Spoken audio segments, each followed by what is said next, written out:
There we go. All right, so what do we have going on here right now? So here we're actually in an area, it's called the Hinterlands. It's outside of Red Cliff Village for people that have played Dragon Age Origins.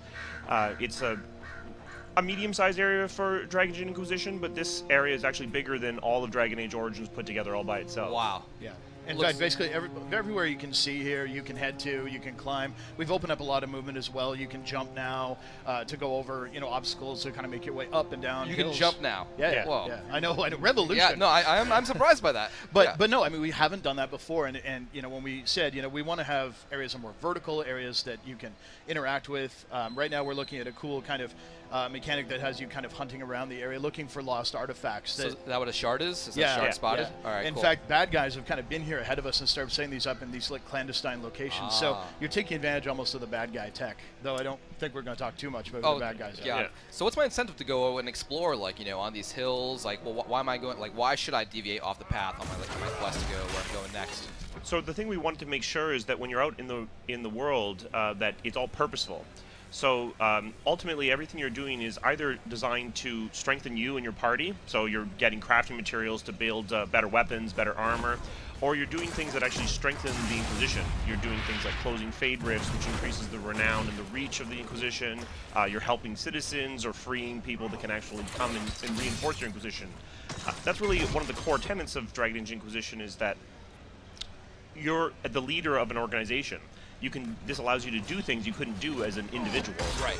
So what are the benefits to me for like making my Inquisition like more influential, stronger? Like what impact does that have on the game? There's a few really key benefits. The first one is that it's really the mechanic by which you decide where the story goes next. Right. Rather than the story will go here, then here, then here. Like it's kind of like our older games. The story rewarded you with more story. Right. We wanted to break that up and say, look. We're setting a goal for you. You want to lay siege to this fortress, or you want to, get your way into this fancy Orlesian ball. Well, you need to be influential enough to kind of maneuver the politics, or to build up your siege weapon, that kind of stuff. And so, adventuring now kind of earns you a currency of power that you can then choose how you spend and what objective you want to pursue next. That's great. It's not battle power; it's politics also, and becoming influential there. That's amazing. So, this horse. I mean. Are horses the only thing you can ride? Are there any other mounts? So we definitely have a multitude of different mounts, not just horses. Things like lizardy creatures and that sort of thing. You collect them in the world, and they'll give you different perks as you're riding around the space. Yeah, and really the horse is there to get you through spaces you've been through before. One of the things we aren't doing is scaling enemy creatures or anything like that. They're not like, oh, it suddenly gets way tougher. When you come back to a space, if it was relatively easy, then it will still be so. More likely, though, is that you'll have been there, established camps, started influencing the area. You'll start seeing your banners flying and your men patrolling the roads rather than it just being like a static locale. So conversely, I could like venture somewhere and face something like incredibly strong, like I'm not ready for this, I'm going to try anyway and get my ass kicked. Speaking of something incredibly strong, here's one. Oh, is that a dragon we see? That was a completely non-timed, non-technical. Oh, well done. Well done. You just led me right in there. Yeah. Yeah, so we've reworked dragons from the ground up. It's in the name, so we thought it would be worthwhile. The big thing is now, rather than targeting just a dragon like a giant circle, you now actually target individual limbs, and they're so big you can get into them, under them, fight through, pin them down.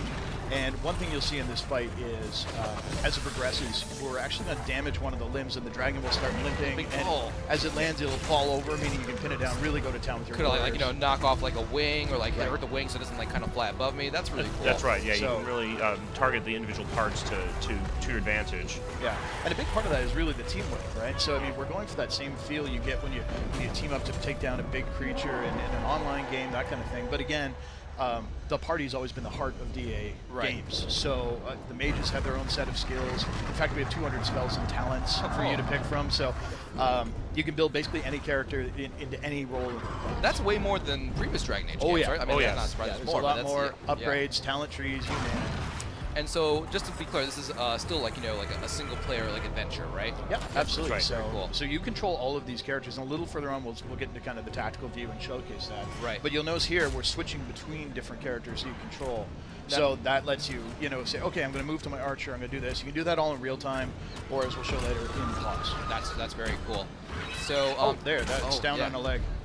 Poor dragon. How many dragons? Like, how many different dragons are there? Can you tell me, or is like, are there like a wide variety? Or there's different types, different breeds. They look different. They're all in different areas. They're all basically apex predators, so they're really tough encounters. They're basically designed for endgame, but they drop incredible loot and crafting materials. And with dragon stuff, you can kind of make the best stuff in the game. Oh, that's so. If I encounter a dragon, can I get away, or am I just like stuck? You can. I can't. Anytime you can disengage. Yeah, we really want to make sure because the game isn't auto balancing to you. You want to make sure that if you're engaging into a combat that you aren't ready for, that you can get the hell out of there. Very cool. How about the save system? Can I like save whenever I want? Can I like see spot dragon, save it, go encounter like, all right, well let's like let me. I mean, I might not even need to do that, right? Yeah. Yeah, you can save anywhere.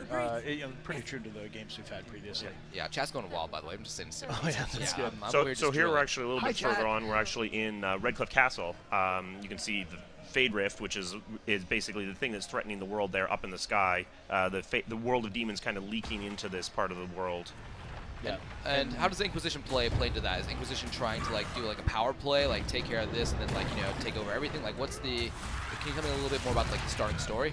Yeah, well, the Inquisition is actually founded kind of in opposition to everyone's wishes. Right. There's a lot of groups that see this giant cataclysm happen, and their response is to go, well, we need to make a decision and form a committee to have they don't do anything. And so when we sat down to build Inquisition, one of the things we talked about with the team is, what if instead of like joining the rebels or joining the Jedi, what if you started it? Right? What if you were the beginning of that? So you were there from day one and you kind of grew your own kind of power and grew into the role of Inquisitor. So the thing that makes you kind of special in the game is you have this mark on your hand. You don't know why it's there. That's one of the key mysteries. And with it, you can close these rifts that open up around the world. It's part of the reason people like look to you as a savior. Ah. Yeah. So, conversation. Now, I wanted to talk about this. Go for it. People have been looking for this forever. Hey, can we finally see a female Qunari in game? This is the first appearance, basically ever. Yeah. Sexy. And she's got awesome horns and tattoos and everything. Yeah. Again, you can customize. There's 4 races, 2 genders. You actually have 2 different voices per gender now. It's going to be your character. Voice acting seems really nice so far. Yeah, we're this guy looks so sad. Yeah, well, that was his son. Oh, wow. Yeah. All right, that would make me a little upset. Yeah. He's a little pissed. Yeah. So I mean, obviously that was Liliana. We are going to have some returning characters.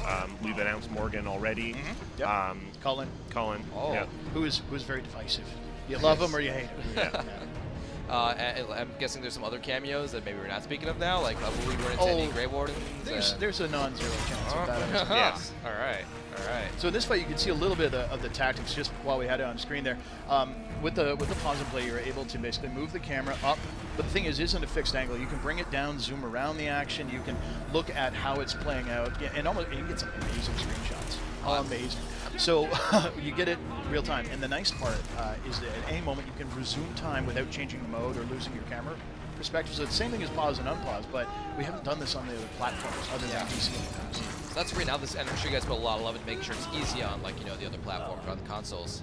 Yeah. Yeah. The controls are really custom for each of the platforms. So the PC feels a lot more mouse and keyboard. Yeah. It's a controller. Though PC players can use a controller if they want to, which is something we've done. All right. Awesome. So fans, Iron Bull has a face. Everyone thought he was going to be our tally. You'd never see his face. He'd always be facing away from you. Now he's got a face. Yeah, like Creepy Watson or something. This scene's kind of fun here. All right. Fun in a dark way. That's my favorite kind of fun. Shielded by flame. Oh, yeah. I just saw someone ask, can we customize our followers' looks with armor? Yeah, you can. You can actually swap armor in and out for them. They'll change. Bull's actually wearing like a set of playmail that isn't from when he started in the demo. Yeah. So how wide is the variety of, let's say, like armor and weapons? Pretty big. You can craft them yourself. Oh,